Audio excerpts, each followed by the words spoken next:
বলে আমি তো হাঁটতে পারতেছি না, তুমি আমার কাঁধে উঠায় একটু পেশাব করায় দাও। বলতে দেরি, সাথে সাথে ওই মহিলা তার হাজবেন্ড বুদ্ধিজীবীকে কাঁধে উঠায়া দূরে যে বলো ছাড়ো। বুঝলেন? ম্যাম সাহেবের কাঁধে বসে, স্যার যা করার করছে, সমস্যা কিছু হয় নাই, ফিজিক্যাল কারণে। ঘটনা চক্রে একদিন ম্যাম সাহেব অসুস্থ হয়ে গেছে, বলতেছে অধিকার সমান, তোমারে আমি কাঁধে দিয়ে পেশাব করাইছি, আজকে তুমি আমারে কাঁধে দিয়ে পেশাব করাও। দেখো বুদ্ধিজীবী বুঝে না এটা সম্ভব না, ফিজিক্যাল পার্থক্য আছে। ম্যাম সাহেবকে তো কাঁধে নিয়ে কয় ছাড়ো, ছাড়ছে পরে ওনার গোসল হয়ে গেছে।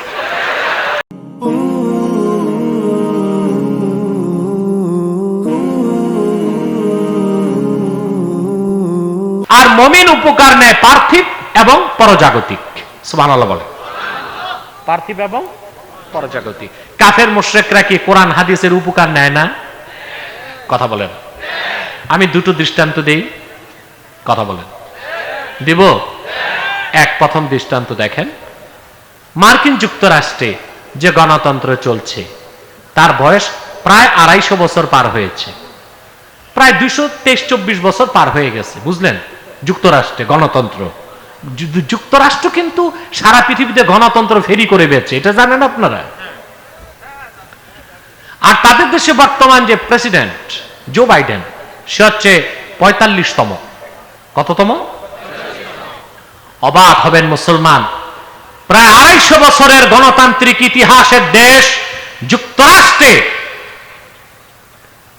44 জন প্রেসিডেন্ট বিদায় নিল, একজন মহিলাকে তারা রাষ্ট্রপ্রধান বানায় না,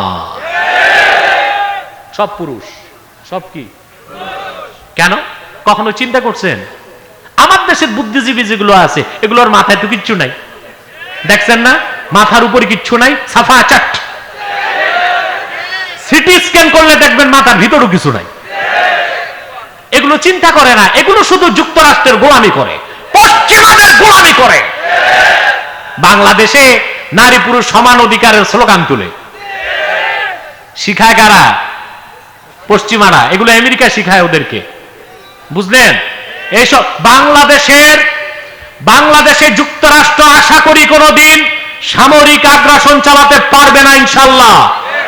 14 কোটি মুসলমানের বাংলাদেশে মুসলমান যদি ইমানের অস্ত্র বুকে ধারণ করে ঐক্যবদ্ধ হতে পারে, আল্লাহর নামে শপথ করে বলছি, লক্ষ লক্ষ মুসলমানের রক্ত অর্জিত আমার সবুজ লাল পতাকার দিকে কেউ তাকাতে পারবে না।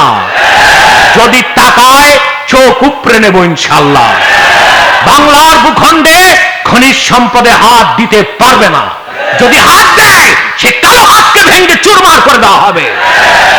আমার ভূখণ্ডে 1 ইঞ্চি মাটিতে কেউ আসলে বঙ্গোপসাগরে তাদের সলিল সমাধি হবেই হবে।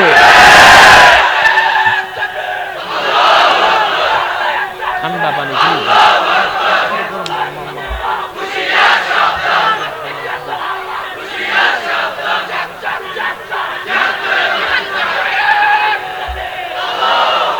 আমার মুসলমান ভাই বন্ধুগণ, আমেরিকা বাংলাদেশে করতেছে কালচারাল অ্যাটাক, সাংস্কৃতিক আগ্রাসন। কি করতেছে? সামরিক আগ্রাসনের ক্ষমতা সাহস আমেরিকার নাই, আর এখন তো আরো নাই। মধ্য এশিয়াতে তালেবান এমন থেরাপি দিচ্ছে,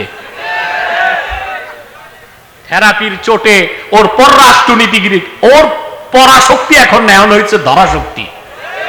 ঠিক কিনা? 1 টাকা 2 টাকা। বিশেষজ্ঞগণ বলেছেন তার আফগানিস্তানে যুদ্ধ ব্যয় হয়েছে 19 বছরে $2.26 ট্রিলিয়ন। বিলিয়ন না, ট্রিলিয়ন ডলার, যা খরচ করলে গোটা আফ্রিকা ও দক্ষিণ এশিয়ার দারিদ্রতা দূর হয়ে যেত। এত টাকা খরচ করছে।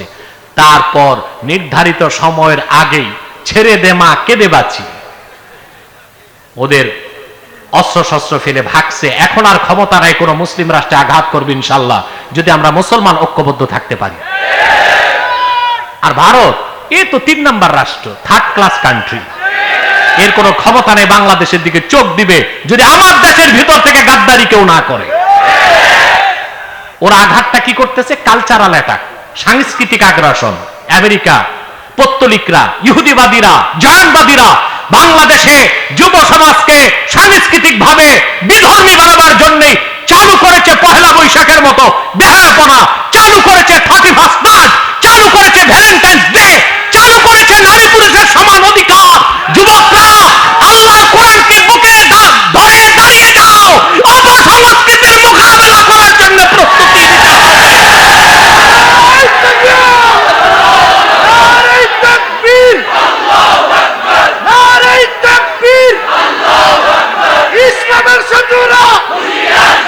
তোমাদেরকে আজ আমি ওয়াদা করাচ্ছি, ওয়াদা করতে হবে তোমাদের।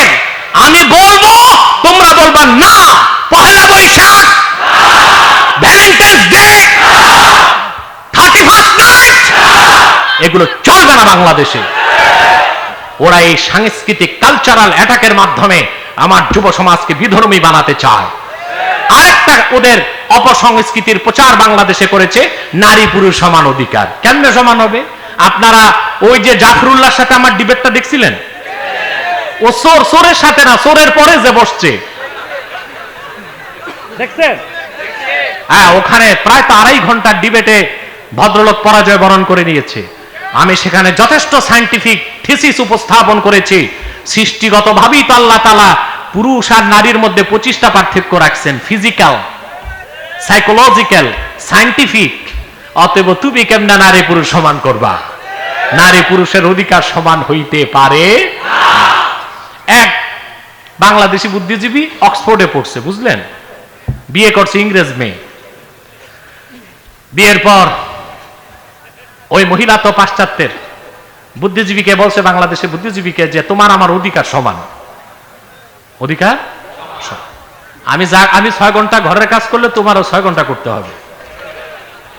বেকুব বুদ্ধিজীবী কয় ঠিক আছে, তোমার কথাই ঠিক। একদিন আমি কাপড় কাচবো, তুমি ভাত রান্না করবা, আমি ভাত রান্না করবো, একদিন তুমি কাপড় কাচবা। আমি অসুস্থ হলে তুমি নার্সিং করবা, তুমি অসুস্থ হলে আমি নার্সিং করবো। ঠিক। এখন এই বুদ্ধিজীবী অসুস্থ হয়ে গেছে, উঠতে পারে না, তার একটু পেশাবের প্রয়োজন, বুঝলেন? বিবিকে ম্যামসাপ, তো ওই পাশ্চাত্যের ম্যামসাপ ওই রকমই আর কি, মহিষের মতো একটু। বলে আমি তো হাঁটতে পারতেছি না, তুমি আমার কাঁধে উঠায় একটু পেশাব করায় দাও। বলতে দেরি, সাথে সাথে ওই মহিলা তার হাজবেন্ড বুদ্ধিজীবীকে কাঁধে উঠায়া দূরে যে বলো ছাড়ো, বুঝলেন? ম্যাম সাহেবের কাঁধে বসে, স্যার যা করার করছে, সমস্যা কিছু হয় নাই, ফিজিক্যাল কারণে। ঘটনাচক্রে একদিন ম্যাম সাহেব অসুস্থ হয়ে গেছে, বলতেছে অধিকার সমান, তোমারে আমি কাঁধে দিয়ে পেশাব করাইছি, আজকে তুমি আমার কাঁধে দিয়ে পেশাব করাও। বেকুব বুদ্ধিজীবী বুঝে না এটা সম্ভব না, ফিজিক্যাল পার্থক্য আছে। ম্যাম সাহেবকে তো কাঁধে নিয়ে কয় ছাড়ো, ছাড়ছে, পরে ওনার গোসল হয়ে গেছে।